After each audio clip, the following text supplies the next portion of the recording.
Hello, my friends. Today I want to do something different. Instead of a gun review, I'm going to share a tragic story that happened to a dear friend of mine exactly 30 years ago today. Out of respect for her family, I will only be sharing her first name and will not monetize this video. I share this story to honor her memory and because I believe that there are important safety lessons to be learned, which I hope may help others. When I was in high school, I met a beautiful young woman who was 2 years younger than me and who was a beacon of joy and kindness. Her presence was a blend of light and warmth, touching the lives of those around her. Her beauty was not just in her appearance, but radiated from her caring and loving nature. She was full of life. Her laughter and energy infectious, making every moment with her a delightful experience. I was highly privileged with the opportunity to go out on dates and spend time with her.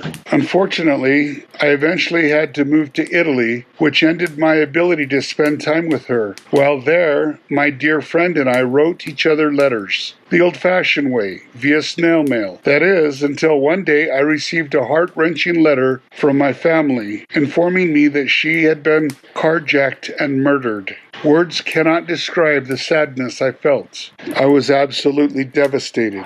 Here is the story of my dear friend Crystel, an 18-year-old young woman whose life was cut short by two evil monsters. On a warm Sunday evening on July 31st, 1994, in Mesa, Arizona, Crystel set out in a borrowed Suzuki Samurai. The day was significant, marked by a delightful outing with her 8-year-old cousin. Together, they shared the joy of a meal, reveling in the warmth of family connection. Later, Crystel extended her evening to include time with her friend John. Their time was spent in the comfort of his home, enveloped in laughter and heartfelt conversations. These moments, a testament to Crystel's sociable and loving character, were filled with the kind of light-hearted exchanges that define the bliss of youth and friendship. As the clock hands inched forward, marking the end of their time together, Crystel bid farewell, unaware that this departure was a final goodbye.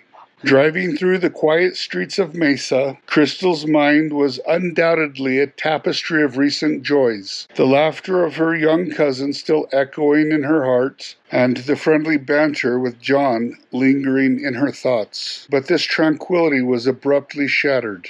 At a stoplight near her home, two young men, a 17-year-old and 19-year-old, approached, while aiming a pistol directly at her. Scared and not knowing what was happening, or what to do, she froze. In that moment, fear engulfed Crystel. Her world, once filled with the warmth of loved ones and the laughter of friends, was now a prison of terror. Forced from the driver's seat, she found herself pushed to the passenger side, her pleas for mercy drowned out by the cruel intentions of her captors. As the car sped away, stolen from the safety of familiar streets, Crystel was catapulted into a nightmare. In the confines of the car, her mind raced, a maelstrom of terror, confusion, and a desperate hope for survival. She attempted to reach out to her captors, her voice trembling as she asked them what their plans were for her. They only told her that they were going to take a little trip, not much more than that. With this information, she feared the worst, and she pleaded for her life. But her words fell on deaf ears, ignored by the monsters who only cared about completing their nefarious plans. As the night went on, Crystel's parents became worried when she didn't come home. Nearly an hour after she should have arrived, they called her friend John, and he confirmed that she had left to go home. The drive home should have only taken her a few minutes. Her parents promptly called the police and reported her missing. The police immediately took action and began searching everywhere for Crystel and her borrowed Samurai. At around 7 a.m. the following morning, Crystel's borrowed Samurai was spotted in the area of Pinetop Lakeside, Arizona, which is approximately 150 miles north of the Mesa location where Crystel had been seen the previous night. A man and woman, Jake and Jill, saw the Samurai, which had just overturned on a remote country road.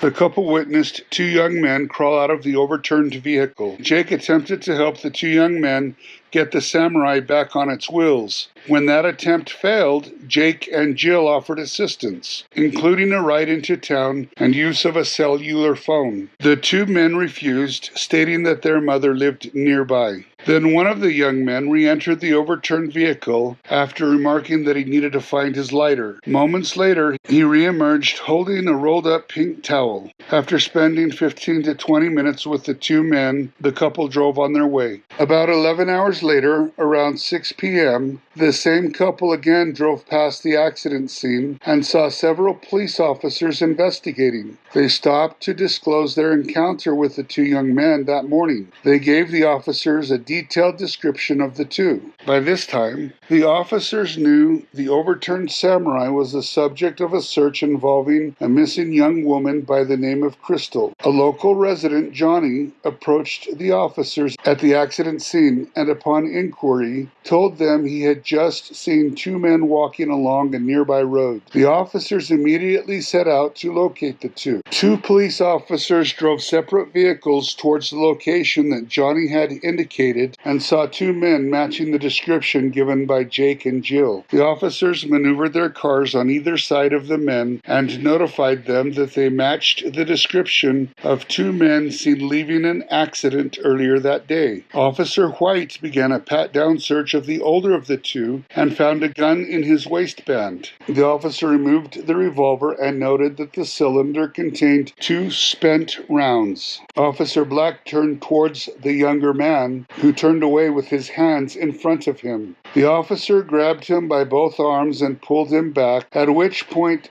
a large two-bladed knife dropped to the ground. During his search of the younger man, the officer recovered a lighter and Crystel's keychain. The two were placed under arrest. 3 days later, Crystel's body was discovered by a police helicopter, which was part of a broader search effort by law enforcement, initiated after her personal items were found along a nearby freeway. After Crystel was carjacked, she was driven to a remote part of the desert east of her hometown of Mesa. She was ordered to get out of the car, which she did. Once out, she stood, crying and pleading for her life. With total and complete lack of compassion, the older of the two young men shot her once in the chest and once in the head. They were both tried and convicted of premeditated first-degree murder and were given a life sentence without the possibility of parole. Crystel's story, one of unimaginable terror, stands as a stark reminder that there are people among us who do not value life and are willing to kill without thought or care.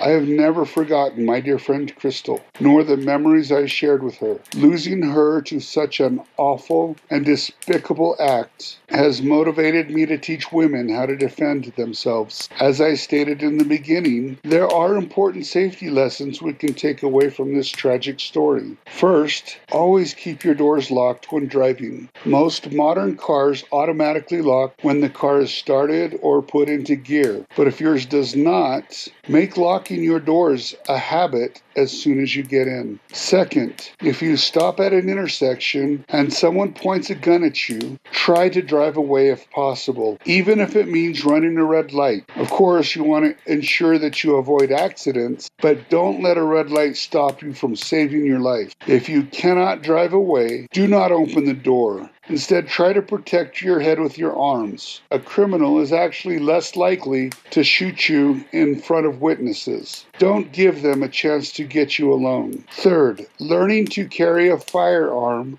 where legal could potentially save your life. Fourth, consider using an app on your phone that shares your location with family or a trusted friend, especially if you have to go out after dark. It seems that every day I hear a news story on the news about a young woman being murdered, and it breaks my heart every time. I would like to encourage everyone to make sure that the women in their lives know how to be safe and how to protect themselves. Learning how to use and carry a firearm is one way to do this, but there are also other options like carrying pepper spray or learning jiu-jitsu. In future videos, I'm going to share true stories where women were able to successfully defend themselves against an attacker. So make sure that you are subscribed so that you don't miss future stories. Please help me help other women by sharing this story with the women in your lives. Thank you for coming, and I hope you have a wonderful week. Goodbye.